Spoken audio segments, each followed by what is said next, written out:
Olá, sétimo ano, como vocês estão? Eu espero que bem, eu espero que estejam se cuidando.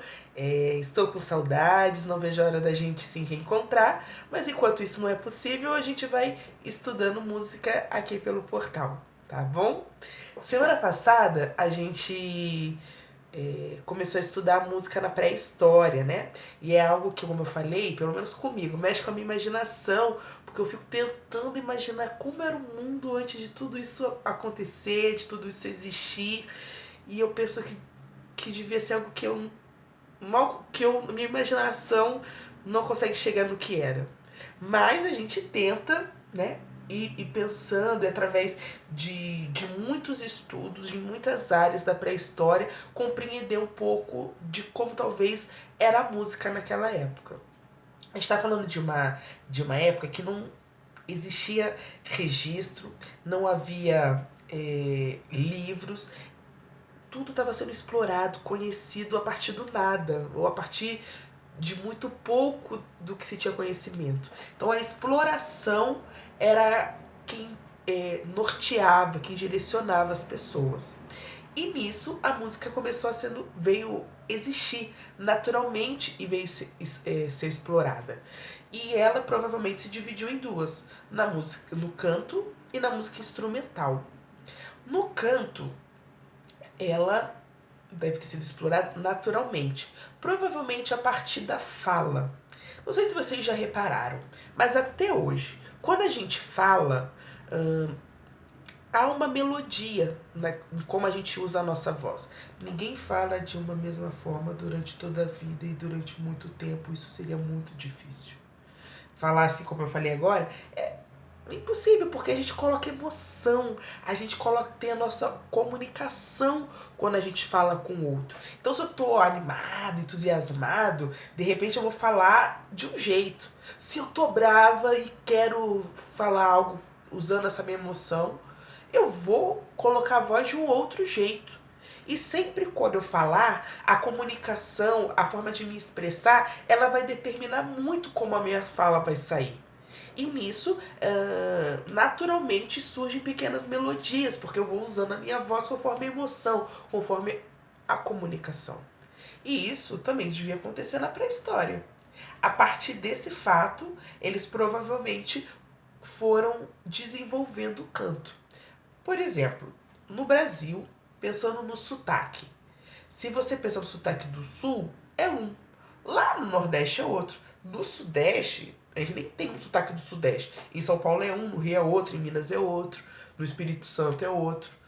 Então, a gente tem uma diversidade muito grande. Eu gosto muito do exemplo do Sul.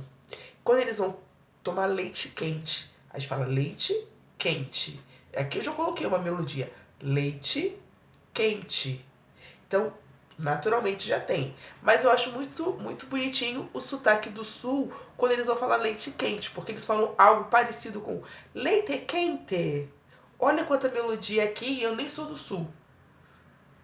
Então, na fala, isso naturalmente acontece. Naquela época, provavelmente também, porque ser humano é ser humano em qualquer lugar do mundo. Cada lugar tem seu sotaque, o jeito de falar, e isso naturalmente acontece. Então, a partir da fala, provavelmente eles foram explorando e chegando em algo parecido com o canto. E provavelmente eles tentavam imitar o som que acontecia na natureza, junto com a fala, e provavelmente daí veio surgindo o que a gente tem hoje pelo canto. Na música instrumental, ela se divide basicamente com o arco musical, o litofone, a flauta, o tambor e o chocalho. São os cinco. O arco musical, ele era desenvolvido para caça, né, e foi usado desde a pré-história como instrumento musical. Porque eles perceberam o quê? Que se a corda ficar tensionada, ou seja, esticada, eles vão ter um som quando percutem ela, quando beliscam ela ou quando tocam com arco. Pegavam, sei lá, um pedaço de madeira e conseguiam passar na corda, ela produzia um som. O que sustentava essa corda provavelmente era um pedaço de madeira encurvado e a corda ficava esticada ali em cima. E aí, a partir daí, produzia-se o som. Esse instrumento, o arco musical, ele foi o primeiro cordofone. Cordofone é um tipo de classificação de instrumentos musicais para instrumentos que produzem um som a partir da corda. Então, dos instrumentos mais antigos, o arco musical é um cordofone, né? Se a gente for pensar na história do Brasil, por exemplo, quando os africanos chegam aqui, eles trazem algo parecido, que é o que a gente conhece hoje como berimbau, que tem exatamente a mesma ideia, né? É um pedaço de arco que vai sustentar uma corda esticada, que quando percutida, beliscada, até tocado com arco, ela vai produzir o som. Outro tipo que a gente conhece bem, que a gente já conversa desde do Fudium, é a flauta feita com osso. Essa flauta podia ser feita com osso de animal ou de ser humano, tá? E eles faziam pequenos furos que, conforme eles iam mudando, eles iam encontrando sonoridades, alturas de sons diferentes. O litofone talvez seja o mais curioso pra gente. Porque litofone, ele significa lito, pedra, fone, som. Então, pedra sonora seria a tradução do nome dela. Porque eles conseguiam percutir pedras e delas sair som. Os especialistas em estudar o som na pré-história, que são os arqueoacústica, descobriram que as pedras eram usadas como instrumentos musicais. E eles descobriram que essas estalactes, que é isso? São aquelas pedras que elas vão crescendo para baixo. E aí parece que tem pequenas gotas, elas têm uma formação diferente. Na apostila de vocês tem um exemplo. Então elas crescem, mas elas crescem para baixo. Essas pedras, elas eram usadas e percutidas também. Talvez fosse onde eram usadas com maior frequência. E por isso que os especialistas acreditam que elas eram usadas como instrumentos musicais. Os tambores, eles eram usados provavelmente com troncos ocos, que eles percutiam, e depois eles descobriram, se colocasse, sei lá, a pele de algum animal ali e esticasse, ia produzir um som melhor ainda, tá? Então, e isso é usado até hoje, os tambores, né, que hoje tem várias classificações. Partes do corpo. Até hoje a gente tem músicos especialistas com a percussão corporal, mas isso provavelmente foi desenvolvido lá na pré-história de um jeito natural. Se eu bato palma, nossa, pode sair som. Se eu bato no peito, bato depois na palma, produz um outro tipo de som. E essa exploração provavelmente ela foi feita em grande escala e permitiu que a gente tivesse, que a música se desenvolvesse naquela época. Então, hoje a gente usa isso de diversas formas, inclusive percutindo com a voz, como beatbox, tá? Os chocalhos também eram feitos e geralmente eles eram colocados no corpo, presos ao corpo, e conforme eles iam balançando, ia chacoalhando, ia produzindo sonoridades também, tá? Chocalho é tudo aquilo que a gente consegue produzir o som colocando algo dentro. E a balançar, ele produz o som.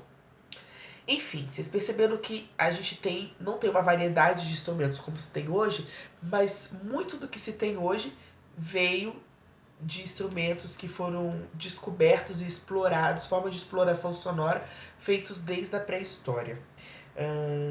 Então, tanto no vocal quanto no instrumental. E isso era muito importante para eles como forma de comunicação. Vocês colocaram muito isso para mim, eu achei legal. Que a música é um meio de comunicação. Ela é até hoje, e eu acredito que sempre será, tá? E naquela época, eles eram usados pelos membros da tribo, eles eram usados também, eu acho interessante isso, para atrair o som dos animais para eles poderem caçar. Então, eles imitavam o som dos animais para ver se eles se aproximavam e eles caçavam. E até para pensar, filosofar sobre eles mesmos, sabe? Sobre a existência deles, a questão do religioso, das crenças que eles tinham. Então a música era usada em várias circunstâncias. E também como forma de entretenimento que eles tinham naquela época para eles mesmos. Então, mas eu acho que a grande função da música é essa, como comunicação e nas celebrações religiosas que se tinham desde aquela época. Tá bom? O que eu vou pedir para essa semana? para vocês fazerem o exercício da página 12. Por foto, nós estamos tendo um pouco de dificuldade de ler o que vocês mandam, porque a foto nunca fica precisa. O que a gente está pedindo? Para vocês fazerem isso pelo Word e mandar o arquivo anexo em PDF ou em Word para a gente poder ler e corrigir, tá bom? Então são 8 exercícios, mas que tem a ver só com o que a gente conversou. Eu acho que vai ser simples de vocês resolverem. Se tiver alguma dúvida, é só mandar para mim aqui pela tarefa ou pelo comentário no vídeo que eu respondo vocês, tá bom? Muito obrigada e até semana que vem. Tchau, tchau, pessoal!